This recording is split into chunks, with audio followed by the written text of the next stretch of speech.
Welcome to United Shades of Gray, Conversations of Race in America on WSGW. Now, here is your host, Kareem Bowen. Good evening, ladies and gentlemen. Welcome to another edition of United Shades of Gray, Conversations of Race in America. I am so glad to be with you all once again. I am in the studio today, absent my co-host, Mark Bassett, but I do have my producer, John B, in the place to be, rocking out with me today. What's going on, John?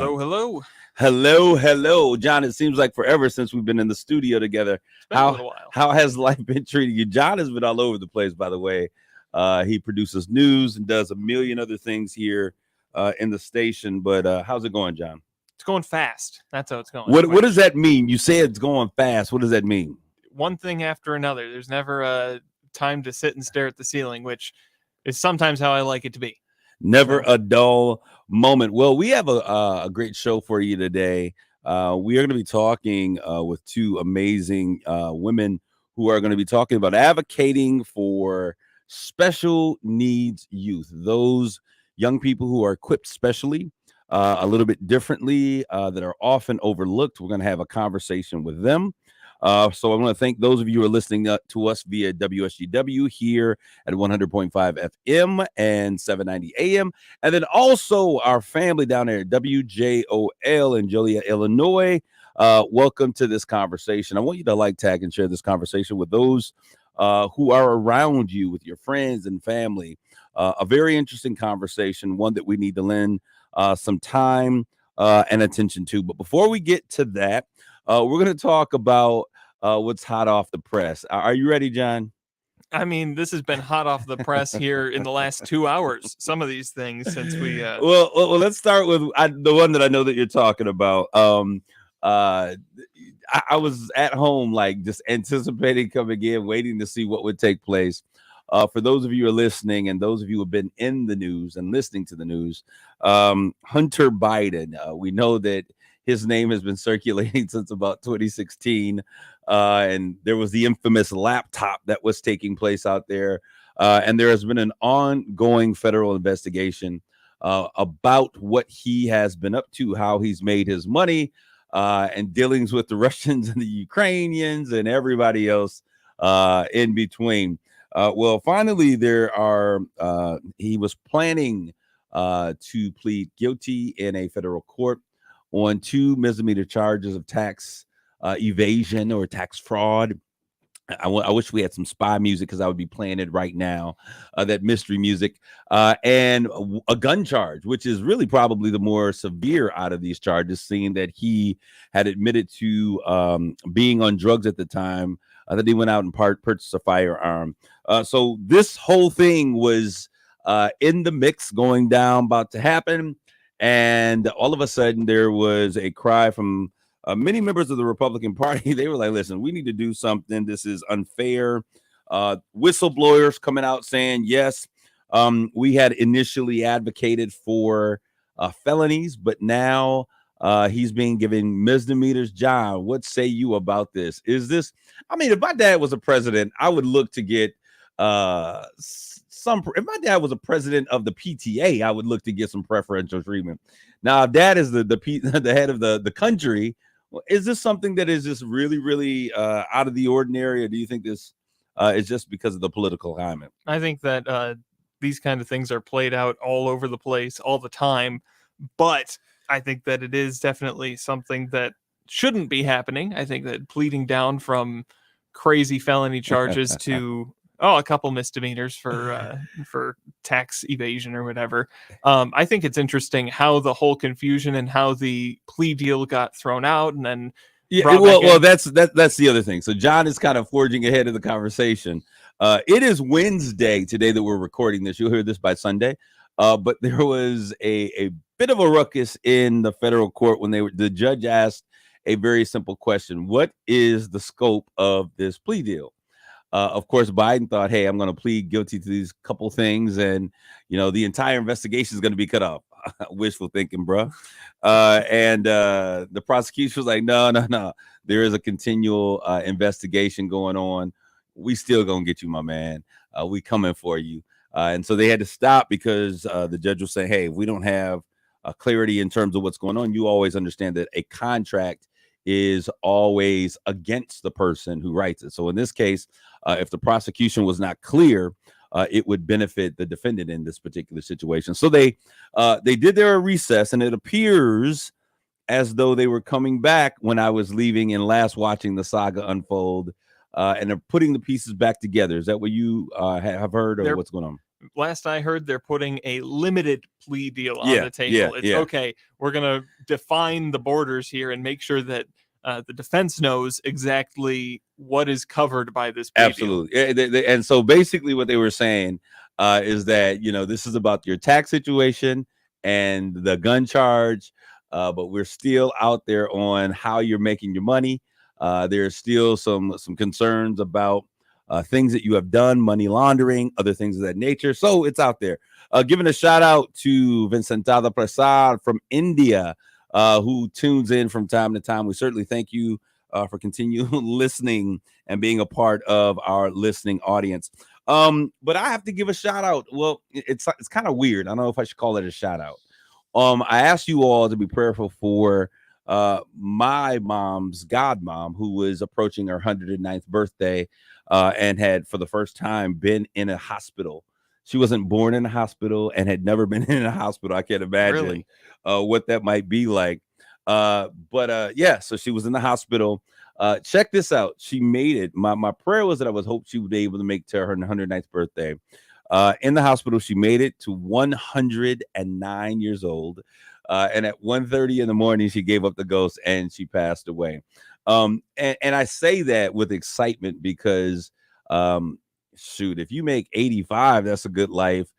95, you've really done well. 109 is absolutely amazing. And she was not like an invalid. She was in her right mind. She was able to get around. She was joking. So I certainly thank God for her, but we're praying for her family and friends. Regardless of how old you are, I want to pray for the Brown family that's out there, because I know that Michael listens. So, Mike, I want to let you know that we love you. We're praying for you and the family as you prepare for her final arrangements. 109 years old. I'm sure that's a record in Michigan. And I wonder how that stands in terms of a national outlook. 109. That's absolutely amazing. I wish. My goal is 90. If I hit 90, I've done extremely well. John, how long? You're not going to be here very long, John, if you keep burning the candle at both ends. but how long would you hope to live, John? That's an interesting question. That is an interesting question. As long as God sees fit. How's that? I mean, I'm gonna be like Hezekiah begging for more years. I'm turning my face to the wall. Can I get? Because I know that y'all listen. Those of you listening, that y'all go to church sometime. I want to get 90 years. If I get 90 years out of this body, I've been trying to make some changes to make that happen. We'll see what happens, and I pray for the best. Now, what you didn't know, I told you a couple of times. Our show was interrupted because I was out with Dow at the Great Lakes Bay Invitational. Man, it was a spectacular time of golfing, the LPGA, and everybody, I think, in the Tri-County area here in Michigan was a part or out and seeing it. It was really cool. Let me tell you what I really loved. It was cool seeing young people of color, young Black folks and Mexican kids on the golf course, kind of getting an opportunity to see what it's like, the game of golf. And meeting people and connecting, and there were some skilled trades opportunities. Last year was a big STEM thing, so it was really cool. Why do you have that look on your face? What look? You got this grin on your face. And I'm wondering what you're thinking. It's a cool opportunity, and it's a very cool event here in the Great Lakes Bay region because it is a national thing. This is a real national thing. Yeah. This is, you're talking international news. It's the LPGA. So I had an opportunity to meet those golfers. Each year I get a great opportunity to meet those golfers. But I had a little cherry on the top of my experience. I was at one of the events during the LPGA expression with with this particular tour. The Dow administrators, their administration also does something which is called the SOAR conference. I'm not sure. Are you aware of that, Jonathan? I'm not. Okay. Well, the SOAR conference is a conference that they do concurrently, and it's really targeted toward celebrating diversity. So DE&I, diversity, equity, and inclusion. And the program and the partnership that I have with Dow is an extension of one of those programs. Dow acts along with their GAN, their Global African American Network. They put together these programs to really celebrate and create diverse pipelines for their company, which is now number 7 on one of the most diverse companies in the world. And so they take this seriously. And while I was at one of the events, the keynote speaker for that particular event, lo and behold, was none other than Derek Jeter, the cool. man himself. And I'm sitting there, and I hear them play the music, and then I turn around, and everyone's looking behind me. I turn around and look behind me, and Derek Jeter is like walking through the door right behind me. I thought it was a really cool opportunity. I don't fan out very often, because I spend a lot of time in professional sports. But he is really, you look Hall of Famer, iconic player. So it was a great experience for him, for all of the young people. I think the COO Howard Ungerleider was the one who did his actual interview. It was pretty cool. So great job, Dow, on that Great Lakes Bay Invitational, and a special note to Dr. Elvita Williams with a wonderful job well done with the SOAR conference. All right, on to greater things and bigger things. The world is on fire. I remember back in the day, you wouldn't know nothing about this, John. You're just a wee lad to a flea. And you ain't from the hood. Well, you used to say the roof is on fire. Well, the world is on fire out here. We have, I think there's 10 major places across the globe where they have these wildfires that have come out of nowhere. Most recently, Corfu, Greece. 19,000 tourists were being evacuated because of these wildfires. It was something like out of a movie that should be titled Apocalypse Now. Have you had an opportunity to see any of these pictures? I didn't Jonathan? see the ones from Greece. No, Man, it was crazy. Fire literally pouring down, cascading down the sides of the hills. Initially, it was just land. Then it became homes, and then they were looking at resort areas, and the planes that were usually used to take tourists to see the islands, the Greek islands, were then kind of confiscated and used to get both British and American and other European tourists to places of safety. It was something out of a crazy world. Now, looking at that, because there were also wildfires, I believe, and we know that what's happening in Canada. Being in the Midwest, if you're in the Midwest, I think the fires that are in Alberta, Canada, we saw a couple of weeks ago pictures of Chicago looking much like what was going on in New York a few weeks ago, where they had, just smoke-filled cities, kind of a red tent. It was absolutely the craziest thing, looked like something from a sci-fi movie. Well, they've been back. Yesterday, we had another air quality advisory. It looks like somebody's been barbecuing who didn't know what they were doing, and they left the meat on the grill too long. But as we look at this, they're saying it's because of human intervention and carbon emissions. John, so are we going to believe in global climate change?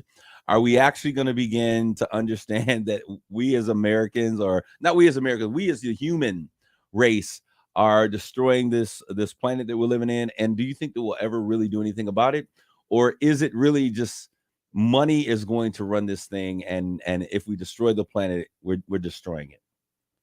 What are your thoughts? Money's going to run this thing, and the money right now is saying that, oh my God, panic, panic, panic, the world's on fire and it's all our fault. When in reality, temperatures have not risen all that much. We're in the tail end. 2%. We're in the tail end of an ice age where it's warming up. Surprise, surprise. I think a bigger contributing factor here is our transplantation of species that don't belong. Like in California, they took species of trees that are super highly flammable, and oh wow, surprise, surprise, they're on fire. When it comes to the Canadian things, the only reason that it's on our radar right now is because it's affecting us, and that's because wind currents have been different this year.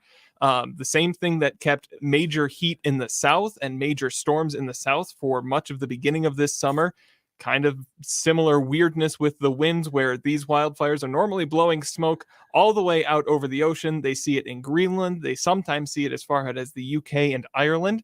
They have been increasing in intensity in the recent 5 years, and they've been seeing more smoke out that way. But the only reason it's on our radar right now is because the wind's blowing it at us, and it's a little bit more intense because we're closer to it. So, Jonathan, tell me how you really feel. No, no. When I read this, I said Jonathan is gonna be like, this is just something that happens. It's cyclical.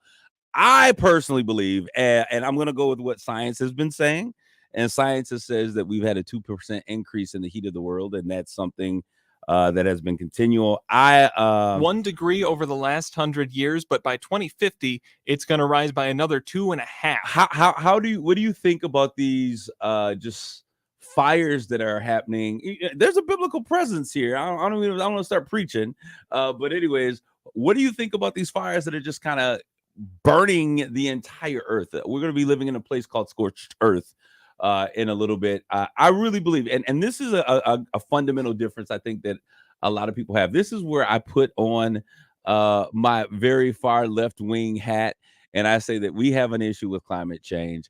I think that it's time that we start taking a real look at it. I know, Jonathan, you're kind of cynical as it comes to that, but I believe it, and I think that we'll see it. And unfortunately, with these things, we wait too late. We want to drill all over the place. We want to find oil. We want to make life easy. And some things in life have to be preserved. So Jonathan thinks that we're going to be here. It's only cyclical. It won't get hotter over time. But when y'all start burning up, it will get hotter over time. It will get how much hotter, John? I don't know how much. Is it?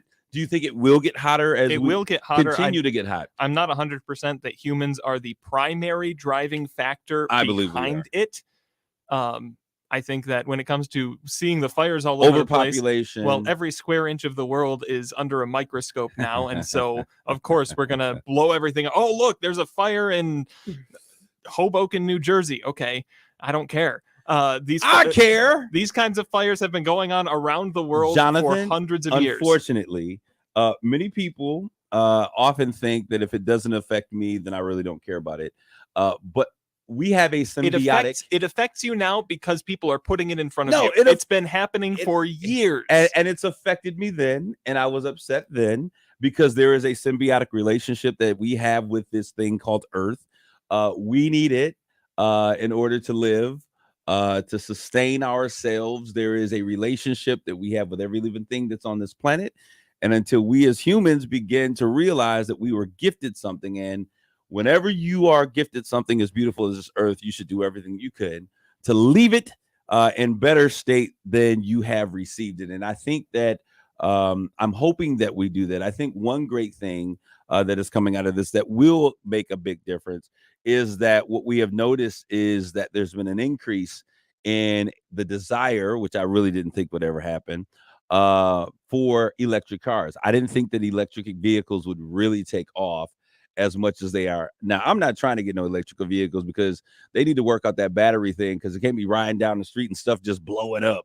But that is something that gives me pause and hope that we'll begin to take certain things with great consideration as we move forward. Now, I'm about to get on my soapbox, and you'll know why as we talk about the ARPA funds, and everyone that is a city, a township, whatever it is across the nation has heard, hopefully by now, about American Rescue Plan Act funds.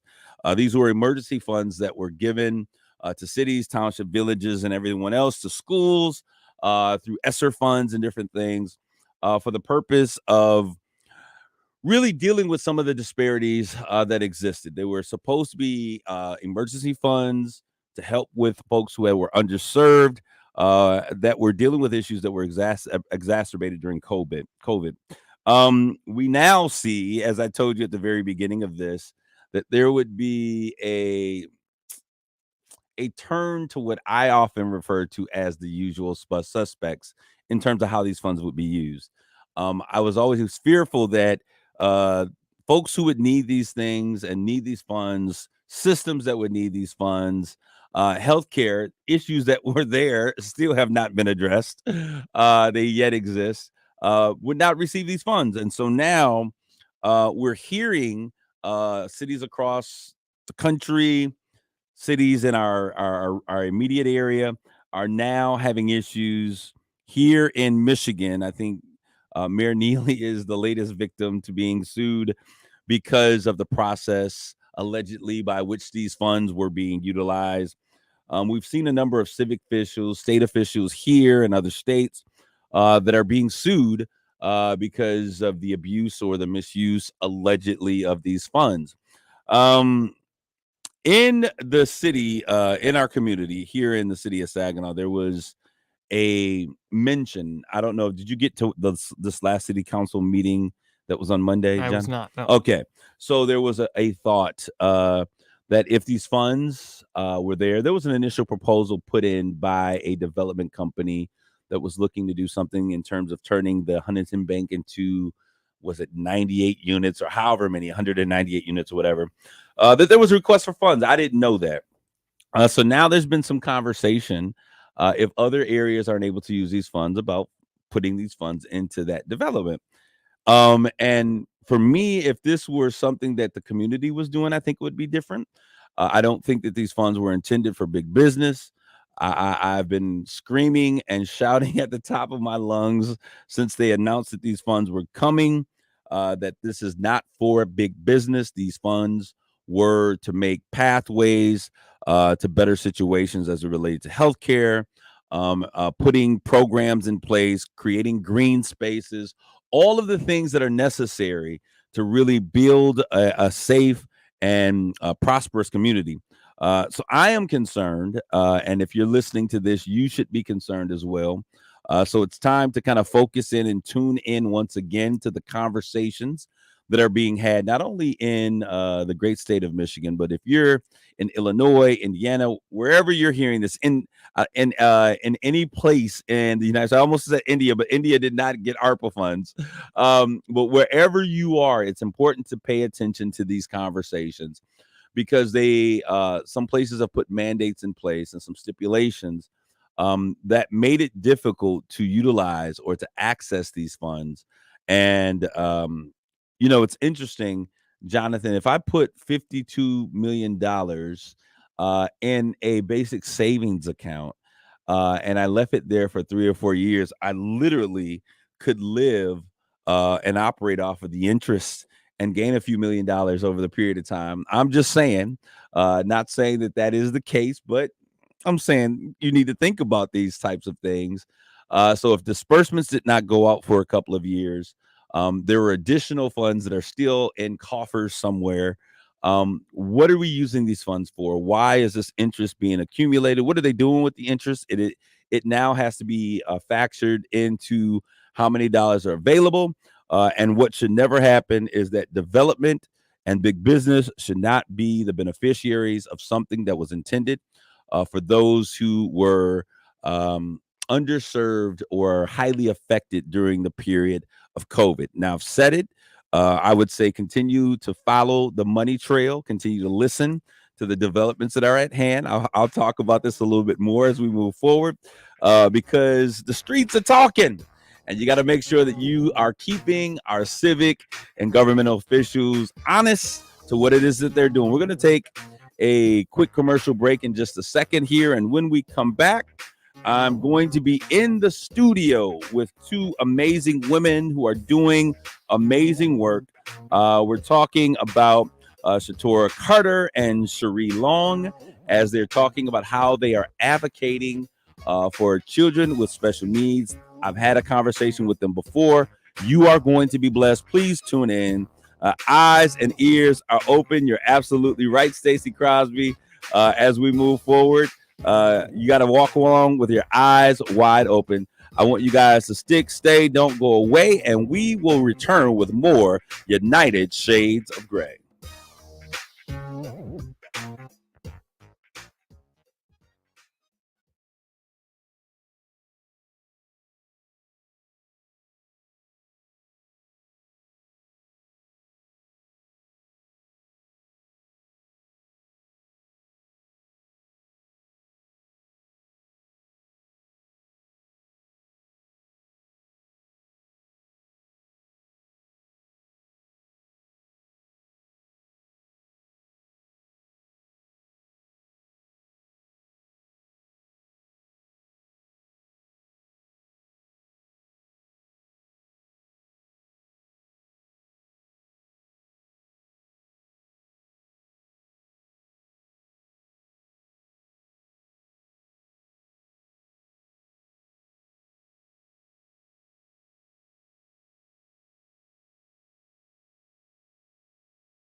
You're listening to United Shades of Gray on WSGW. This is Kareem. We're back with more United Shades of Gray, conversations of race in America. All right, so now we're going to dedicate the second half of the show to two amazing women doing amazing work. These young ladies, Cherie Long. Hi, I'm Cherie Long from Heart of the City Development Center. Okay, Cherie Long from the Heart of the City Development Center. Cherie, I need you to come a little closer. You're about 1,000,000 miles away from your mic, and Jonathan is going to be shooting me pretty soon if you don't get up closer. And Shatora Carter, how are you doing, Shatora? Good. Shatora Carter with the Grateful Love Foundation. Grateful Love Foundation. So, first of all, welcome to United Shades of Gray. It's so great to have the two of you here. How has your day been progressing? Busy. All right, we've been doing some talking, and I know that you guys have been doing some talking. I want to start off by just kind of talking about what your foundations are about. Let's talk about what is Grateful Love about. Why did you start this foundation? What is it about? I started Grateful Love Foundation. I actually have a son. He's 15 years old now. He has Down syndrome, and I've been advocating for him since he's been a baby. So the mission of the Grateful Love Foundation is to educate, advocate, and empower youth with intellectual and developmental disabilities, birth through 18, and their families. So we're on a mission to advocate and educate our families in the community that have special needs. All right. So why is there a need to advocate for this particular population? Well, for me, I mainstreamed my son. There's not a lot of inclusion. I'll give an example. My son participated on the track team for Heritage High School. Of course, I have to worry about my son after school. Parents that child doesn't have a disability, their kids are able to walk over to the library or stay after school, and they're fine. They're able to check on them or go somewhere else until practice starts. Practice started in the evening. My son would be up at the school, and because he couldn't communicate with me, he would be up there where it was an issue. So hold on one second. When you say that he would be up there where there was an issue, what do you mean? So the coach had told me that he was going to have basically the other kids look out for him, where he was going to go to the weight room and participate in lifting weights with the other students after school until track practice started, because it didn't start till 4:00. Okay. So it was a transportation issue. Me and my husband, we both work. So picking him up in the middle of the day, almost the end of the day, is pretty hard. So they wanted to hold a meeting at the school to discuss what would happen with Nehemiah after school. So I went to the meeting, and they proposed having him participate on the shot put team. To me, I took it as if the shot putters, they're like their own little community on the track team. They are. They're over on the side throwing the shot put, that kind of thing. But Nehemiah was never a shot put thrower. He was always a runner. So he ran middle school, 7th and 8th grade on the track team, and he was going to run high school track. I stated to them that my son would not participate in shot put. He is a runner. We'll have to figure out transportation for him, but he's going to participate like the other kids. I don't care what place he comes in. He's going to run. So what was the main concern? Was it an issue? Because I know that sometimes coaches can be very competitive, and they kind of overlook the idea that this is a developing stage for young people and they need to be encouraged, that it's not always about winning. Was it an issue where they're like, well, if he runs, he's going to lose, we're going to lose points? What was the issue? I think the issue was more so the other students on the team. They knew straight to go to the weight room. They were able to lift the weights, that kind of thing. So it was really about how he would manage the time after school. How he would manage the time after school. And then I took it as if having him out the way, where the coaches would not have to worry about him so much, because he would be over with the shot putters. It's a small group. Okay, versus so let me 100 kids. I want to be devil's advocate for just a little bit. Mm-hmm. So if that's the case, what is so wrong? And I'm not saying that this is right or not. what is the issue with? Okay, we want to make sure that he's with the shot putters. It's a smaller group. They're able to look after him. Define the problem there. The problem is, as I explained to them, we should be teaching our kids to look out for one another. He has a disability. Right. It doesn't matter that there's 100 people on the track team. Okay, well, everybody, I feel like even though they're not responsible for doing it, they should want and be willing to do that. So if you're teaching that inclusion in the school, I mean, I feel like kids should be looking out for them. So what you're saying is that we have to begin to teach all of our young people that this planet that we live on, we share it, and we've got to look out for one another. That's and right. we've got to tap into the better part of our humanity to make sure that everyone, and when we say that no child left behind, we mean all children, including right. those with disabilities. That's right. Okay, so Grateful Love, what exactly does Grateful, did I get that correct? Yep. Grateful Love, what exactly are you all doing with Grateful Love? We have events monthly. They're all inclusive events. And it's to teach the children that don't have disabilities that they have some unique peers. So are youth without disabilities included in the population? It's all inclusive. Okay. So they are able to participate in the events also. Okay. All right. And so we're going to move it up because I want to come back because I want to talk a little bit about Nehemiah, because Nehemiah is a mover and a shaker, as I've learned in preparation for this conversation. But I want to talk with you a little bit, Cherie, about Heart of the City Development Center. First of all, let's talk about that name. So Heart of the City, I chose that name because of my daughter. My daughter is now 25 years old. She is in the transition stage of transitioning out of school. I got that name because we started looking for different opportunities in the community and we couldn't find anything for her. So Lexi always has taught me since birth and through our struggle within the systems of our, society, that stop looking with your eyes, look with your heart. So I stopped looking with my eyes and I started looking with my heart for opportunities, not just in this organization, but as well as how to treat people. Okay, you said something. You talked about her aging out of school, and I just want to make sure that whenever we have a conversation that we're not talking over the heads of our listeners. Okay. Explain, because you all educated me, and I thought, I am really still shocked because I didn't know this was a thing. I thought that you aged out of high school at like 19 years old or something like that. But what you're telling me, according to state law. Yep. According to the state of Michigan, kids age out at age 26. So if you have a disability, you are able to go beyond that 12th grade mark and you're able to stay in school into age 26. And I feel like a lot of those educators and a lot of those people who are dealing with our youth as well as our adults who are still in school tend to forget that.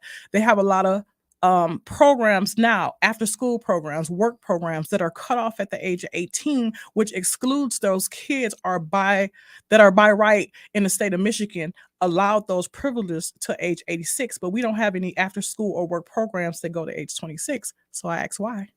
It's interesting because I'll tell you, as a program creator for young people, we've always looked at 14 to 18. We looked at them entering in like that 9th grade year, and what in our minds, they should be done 18, 19 years old. They should be out of school. They should be done. So guilty as charged. What do you feel is the main reason that schools are not including your students, your young people who are part of the population that allows them to be involved through the age 26? What do you think is the key reason? My personal opinion is that, like her son Nehemiah, a lot of it is being put out of the way. They're not stepping up to those challenges that are put forth with our kids. We step to those challenges because we're parents, but as educators and as doctors, physicians, we all need to come together as a system. And I feel like a lot of people are scared to touch or step up and take the front seat that we're taking to stand up for these individuals with intellectual and developmental disabilities. When you're talking about that, I was, and I think I shared with you guys when we were off. the radio. As a kid growing up, I know that there were a lot of my friends who were afraid of folks with disabilities. And it's the craziest thing in the world to me. I had a friend, Eddie, who impacted my life in a very positive way that got me involved with the Special Olympics as a hugger or a greeter. I think I was a hugger. I was at the finish line and I would hug people when they come in. Yep. So, yeah, okay. But why do you think so many young people are afraid of folks with disabilities? Because in our society we tend to teach that with a blind eye, and that's why I said people need to look with their hearts and not with their eyes, because even when out doing it, a lot of us adults teach that, because a lot of adults, even with my daughter, I had a incident where my daughter's 25 years old and they want to hold her hand to cross the street. Instead of teaching her the proper way, the safe way to cross the street, they automatically feel sorry for these individuals when we need to be teaching them some independence and to live within our community. All right. So I want to talk a little bit about these two amazing people, Lexi and Nehemiah, respectively. And so your daughter is Lexi. Yes. And Lexi is 25. Correct. And how is she specially equipped? How has she been specially equipped in terms of the issue that she has to overcome? So what is she dealing with? It's because I know Nehemiah is Down syndrome. So Lexi has a severe learning disability where she's 25, but learning wise, she's more of a 9-10-year-old level. Okay. And in some areas, she's more of a 2 to 3, depends on what she's dealing with at the time. Okay. And so when you look at mainstreaming, and they use the term mainstreaming, for those of you who don't know, it's just what it sounds like, that they're putting the kids in a school population and they want them to be with all of the other schools, because there was a stigma that many people, they didn't want to be in the special ed class or having those designations which isolate or ostracize a young person. When you're how do you mainstream a child who has emotional disabilities? I mean, how do you handle that process? And does it require people with special tools or certifications to be able to really adequately address their issue? Well, I have a child with disabilities, and to me, yes, in the educational system, you may need some type of training, but for the most part, you need patience. Okay. So we tend to lose patience as we grow older. I'm not sure, but I don't think it takes a lot of training. It takes patience. It takes a village to stick together, because if one person does it, just like everything else, it's contagious. But if it takes one person, like you said, to shun a person or to tease a person, and everybody kind of follows that trend. And I feel like if all of us in our communities get together and we set the standard, everybody else will step up to that standard. So Lexi is now 25 years old. So for 25 years, you've been dealing with Lexi. And I want you to share, you find out that you're pregnant. Yes. I find out that I'm pregnant. Everything's going well. How old were you then? Oh, not to tell all your business, but no, that's an interesting question. I was like 21. Okay, 22. so you're a young woman. Correct. I'm a young woman. You find out that you're pregnant. Yes. Were you excited about the child? I was excited. I'm gonna have a baby. This is gonna be the perfect baby. You buying the doll dresses, everything. Right. And then she's born. Beautiful. Let me tell you, beautiful. So there was no indication beforehand of a disability existing? None. Okay. So you find out what happens, that it becomes evident that something is not. So about 3 to 4 months old, I started questioning her milestones. I started noticing she wasn't holding her bottle. She wasn't holding her head up. So I started questioning her pediatrician about these different milestones. And from this particular pediatrician, I was told, stop holding her. You're making her lazy. Okay. Me as a young mom, of course, I'm like, lazy? I got rid of that doctor, long story short. I moved on to another doctor and I started questioning this thing. And I found out that she had a piece that was missing, about a $50 size piece that was missing from her brain that caused her delay, that could have been prevented had they looked further into my prenatal visits, because she was lacking oxygen and I did not know that. Wow. And so now, how do you deal with the news that your bundle of joy that you have, that you love, is now going to require special attention. Dealing with children with disabilities, it's work. Mhm. There is a challenge, an upward road ahead. Yes. How did you deal with hearing that information, that news? First, I cried. Then I cried some more. I talked to my family. Unfortunately, Lexi did not have that supportive father figure. So I had my mom, my dad, as well as my siblings around. And, we just got together. My mom just said, we're going to treat her like anybody else. We're going to raise her like anybody else. And we're going to stick together as we still do today. And we just started reaching out. We reached out to the Birth to 3 program at the time, and we met this wonderful lady named Kathy McNally. And I met her, and I explained to her what was going on and the different roadblocks I was meeting, talking to doctors, talking to different communities, because they're looking at, oh, she has Medicaid. I had a lot of problems, unfortunately, because I had Medicaid as a young mom, and I couldn't get the services needed for my daughter. Where these people, Birth to 5, Kathy McNally, came out. She went to doctor's appointments with me. She came to my house. She told me what words to say, what to do, and it got it done. And it got my daughter the help she needed, which kind of was late. I think she'd have progressed more had I got this services earlier. Wow, that's something.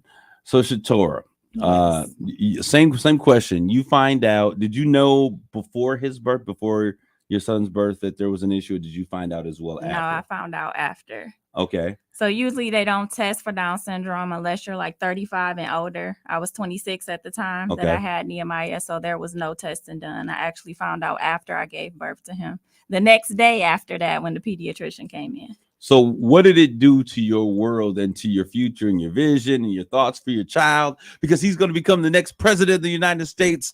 And now you're dealing with some of these issues. How did you cope with those issues? I was hurt. When you first hear something like that, the first thing is that I do something wrong, because I didn't really know anything about Down syndrome. So I had to end up doing my research, but you kind of blame yourself a little bit. You're hurt, disappointed. I mean, I was young, so it's scary. Absolutely. So you continue to advocate for Nehemiah. You do the same for Lexi. What I love is that the two of you have formed a partnership in terms of what you're doing. You said at the beginning of our interview time that you guys do an event every month. A monthly Yes. event, yes. And so what are the types of events that you guys are doing on a monthly basis? Because I'm assuming that you do these monthly to kind of like fill in the gap for what's not taking place in the mainstream of And the then community. it provides also a safe space for parents who have children with disabilities to be able to bring their kids out and let them enjoy the activities that are going on. Because when you think about it, like with the mainstreaming, the kids that don't have disabilities, they're not including kids with disabilities in. I remember my son trying out for the basketball team. And that was me just wanting him to be, Right. a part of that. And I knew he wasn't gonna make the team, but I at least thought that they would make him a part, like even if he had to sit on the bench. And he's the water boy, or the team Or mascot. the water Yeah, got boy, you, got or you, the got team you. mascot, or whatever. But that didn't happen. Like, he was one of the ones that came home with the envelope too that said that he didn't make the team. But guess what? Nehemiah had a smile on his face. Yeah. He was just happy that he got a chance to participate in the tryouts, because he do like basketball. So for me, that is hard, because I know my son will never get a chance to experience those type of things. I won't be able to see him play out on the court in the game playing basketball. Nehemiah will never be able to have kids. Males that have Down syndrome, they're not able to have children. Wow. So I won't be able to experience that with him. So How has this changed you guys? I want to make sure that we save some time, but how has this changed you? I'm more patient. I'm more patient. I try to include and look out for everybody. Like she said, I look with my heart now. I really do. So he has changed my life. I mean, I wouldn't even be in the position I work in if it wasn't for Nehemiah, because I'm the director of vocational rehabilitation. So I work with adults who have disabilities. That was not my goal. I wanted to work with children who experience trauma. Wow. But because of Nehemiah, my whole career has changed. Okay. All right. So let's talk a little bit about your founder. Give me information how people can connect with what you guys are doing. And then we're going to talk about a couple of the things you guys have going on with the back to school and your superhero costume celebration party. Go ahead. So for Heart of the City Development Center, they can reach us to volunteer, to donate at heartofthecity989.com. Okay. For Grateful Love Foundation, we can be reached at grateful-love.com. All right. Now, share a little bit with me about the back to school event, and then I want to talk about the superhero costume party. Okay, so we are having a back to school event. It is August 12th at the Fisher Hall in Frankenmuth. It's from 1 to 4. We are having an all-inclusive event for all ages and for the entire family. It is to include those people with intellectual and developmental disabilities. It is a rodeo theme event. So bring your cowboy hats, your cowboy boots, and come out and just interact.